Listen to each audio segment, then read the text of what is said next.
రాఘవేంద్ర స్వామి దర్శనానికి మీరు ఎంతమంది మొక్కారు? మీరు మొక్కకుంటే మంత్రాలయానికి వచ్చి దర్శనం చేసుకోండి. మంత్రాలయం పుణ్యక్షేత్రము. ఇక్కడ వస్తే మీకు చాలా బాగుంటుంది. మీ ఇంట్లో సమస్యలు కానీ ఏదైనా కానీ ఒక్కసారి వచ్చిపోయినారంటే మళ్ళీ మళ్ళీ రావాలని రాఘవేంద్ర మంత్రాన్ని ఎంత పుణ్యక్షేత్రం మంత్రాలకు వచ్చినాము. చేసుకొని పోతున్నారు. మీ ఫ్యామిలీ చల్లగా ఎలా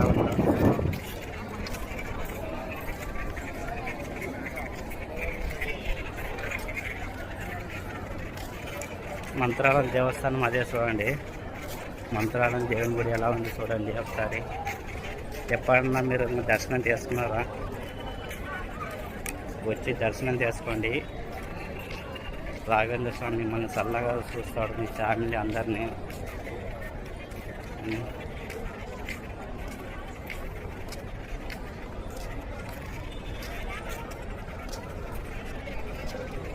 ఎలా ఉంది చూడండి దేవుని గుడి.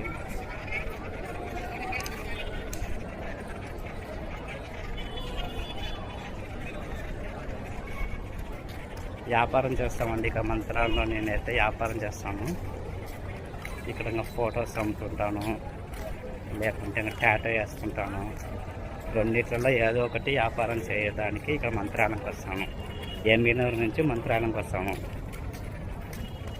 మన ఇక్కడ మంత్రాలయం కానీ ఎమ్మినూరు వాళ్ళు కానీ లోకల్లో ఎవరన్నా కానీ నా తానికి వస్తే టాటో మీకు ఇంకా తక్కువ రేట్లో వేస్తాను, ఇంకా డిస్కౌంట్ చేస్తాను. ఎవరైనా వచ్చి నన్ను కలచవచ్చు. కలిసి అన్న మాది ఎమ్మినూరు మంత్రాలయం అని చెప్తే మీకు ఇంకా డిస్కౌంట్లో కూడా మేము టాటో వేస్తాను.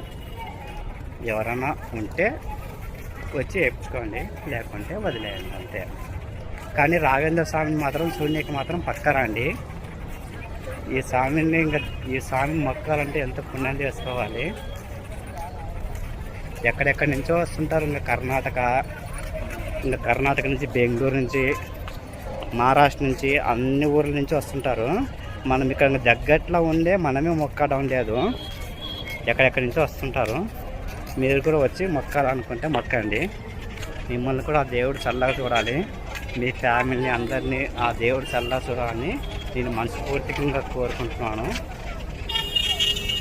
Okay friends, bye. మళ్ళీ సెలవు తీసుకుంటాను.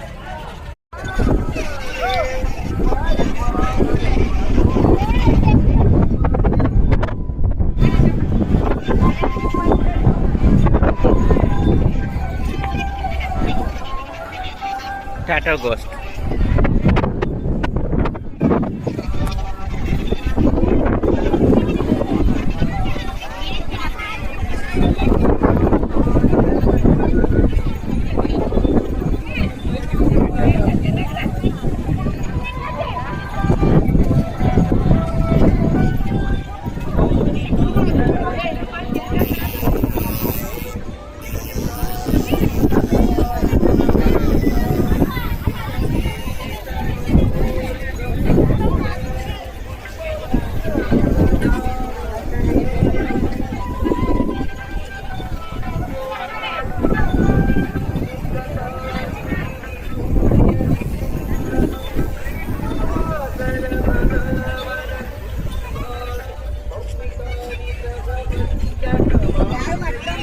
Yeah.